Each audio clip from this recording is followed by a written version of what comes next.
There's this one moment in time that riders will spend their entire lives chasing. What can we do to give them that just a little bit more of an edge? And that's really where it started. Hey, what if we made a wheel specifically for the Champs-Élysées and the Paris Olympics for 200 meters? Like we just have to win 200 meters. And you start to get people really fired up. And then it just kind of snowballs to the point where you're like, okay, we need to start cutting some of these ideas. Because I think the cool thing about the team we work with is just, man, once you get them rolling, the number of ideas that just come out are huge. Going back to your original question, where did it all start from? We finished the last project and we said, great, what's next? And you know, we looked at really where we felt like we could make an important impact for our riders from a performance standpoint, and what was going to be the biggest thing for them for most of their careers, their lifetimes, you know, what they've been chasing. I think it's really the level of detail that went into this analysis. It's easy to say, you know, you design a wheel set to be aerodynamic, you design it to be lightweight, and we design it to be the perfect blend of the two. But what analysis do you have behind that? What numbers do you have driving that conclusion? What if we review how we view wheels in terms of being total speed metrics as opposed to an arbitrary weight target and an arbitrary aero target? What would be the result? And the let's do it moment was we did a wind tunnel test with Alpinists and CLX-64s. Basically your gold standard was you had a set of matched CLX-64 front and back. Same depth, same exact design for the front and rear wheel shape. And then you had a set of matched Alpinists as the slowest option. What happens if you mix the CLX-64 in the front with the Alpinist in the back, or the CLX-64 in the back with the Alpinist in the front? And you got over 90% of the performance of the deep wheel set just by switching the front to the deep wheel, while just switching the back to a deep wheel only gave you a little over 60% of the total system benefit.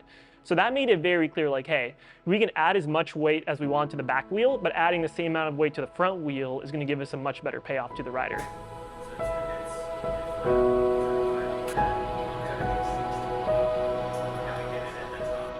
It really comes down to, like, it is just the most well-rounded wheel.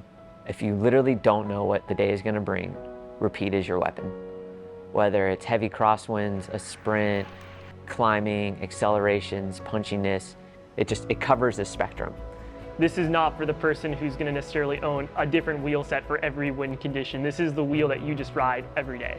And when you cover this entire spectrum, you're always giving up something. We're not going to be perfect in this one spot or this one spot or this one spot. And because we had Rapide, when we thought about the next generation of wheels, it helped us open our mind of what's achievable. Because when you have that product that just is great all around and gives riders a myriad of different performance advantages, then you can really hone in on, like, what's that one thing?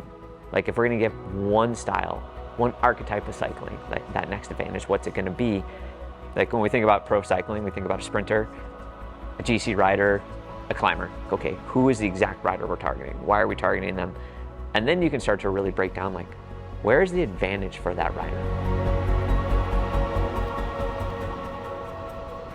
We knew that faster was out there. You look at these aero charts, it's 45K, 50K an hour for, an hour. There's this bar chart, you see that. But that's just this massive average, right? And cycling is so dynamic. Races are won and lost in, like, moments of action. It's that acceleration, it's the pop, it's the turn. It's creating the gap, it's holding the gap. It's those small moments of action that win or lose races. It's not just about designing a wheel set that's fastest in a sprint. It's also about designing a wheel set that'll get you to the sprint. And part of that is definitely mitigating the risk of flats. We came out with a wheel that's 63 millimeters in the front, 58 in the rear. The hard thing to quantify for riders that is just super meaningful and important is around, like, the larger bead hooks and being able to run slightly lower pressures and not pinch flat. And the thing is, as we're going to larger tires, we're starting to run lower pressures, and your ability to bottom out and hit the rim is going up. And so for all the benefits larger tires gives us, the traction, control, comfort, smoothness, we are opening ourselves up to bottoming out more. And so if we stay with conventional hooks, these pretty thin hooks, we will get more pinch flats. And so for us, it's not just, hey, make a fast wheel, but you have to have really smart features that are meaningful to the rider that enable them to get to the finish, right? And that's for us, the larger bead hooks. Our front shape is really, really good.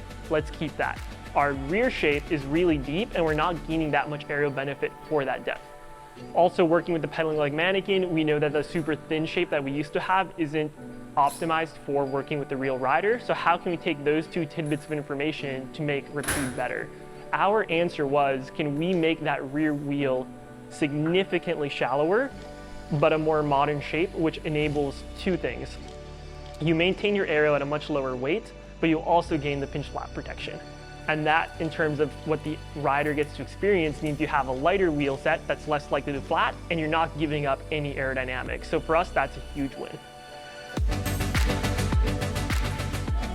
We're absolutely blessed with the greatest minds in cycling here, and Leo and Philip and Marcel and the rest of the team. But then the tools we have, right? Their software and the packages they use, as well as having a wind tunnel. And we all put a front wheel in a tunnel. We're like, oh wow, look how fast it is. And then we all realized, like, oh man, actually a wheel isn't going without a bike. We should put wheels on bikes. And then we put wheels on bikes, and when we put them in a tunnel, we're like, wow, look how fast they are. Oh, actually a bike doesn't go anywhere without a rider. We should put a rider on. Oh, but people are all over the place. Put a mannequin on it. Oh man, look at all these new learnings we have from like actually just getting closer to what real world is. Oh, maybe the mannequin legs should move. And it opens up the ability to learn, right? And by getting closer and closer to real world riding through all the tools we had, it helps drive the ability to like be unconventional with deeper front, shallow rears, wider rims in the rear, pinch flap protection, because like we can really see the nuance of how these systems interact together. And right, we're still not perfect, but we're a hell of a lot better than just putting one front wheel and a tire in a tunnel, multiplying it by 2 and saying, hey, here's your aerodynamic profile. Like that's far from how all of us ride, unless you ride a unicycle, which would be sick. What consumers see is the tip of the iceberg with this wheel set.